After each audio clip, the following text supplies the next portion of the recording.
Hello అండి అందరికీ. నేను మీ దేవిక. ఈరోజు ఏంటంటే నాన్ వెజ్ తినని వాళ్ళకి బెస్ట్ ఆప్షన్ వచ్చేసి చామగడ్డ పులుసు.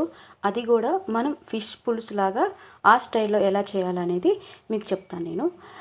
దీని ఫుల్ వీడియో కావాలనుకుంటే కనుక మీరు కామెంట్ బాక్స్లో నాకు కామెంట్ చేయండి. దీని లింక్ నేను ఫుల్ వీడియో డిస్క్రిప్షన్ దాంట్లో పెట్టేస్తాను. సో దీనికి ఏమేమి కావాలి ఇంగ్రీడియంట్స్ అని మీకు చెప్పేస్తాను. ఫస్ట్ ఆఫ్ ఆల్ వచ్చేసి సాల్ట్ తగినంత, అండ్ పసుపు, కారం టేస్ట్కి తగినంత, అండ్ పచ్చిమిర్చి నేను అలాగే వేస్తాను, కట్ చేసి అలా వేయను, పుదీనా, కొత్తిమీర, అండ్ ఆనియన్స్ అండ్ అల్లం, వెల్లుల్లి ఈ మొత్తం పేస్ట్ చేసేస్తాను.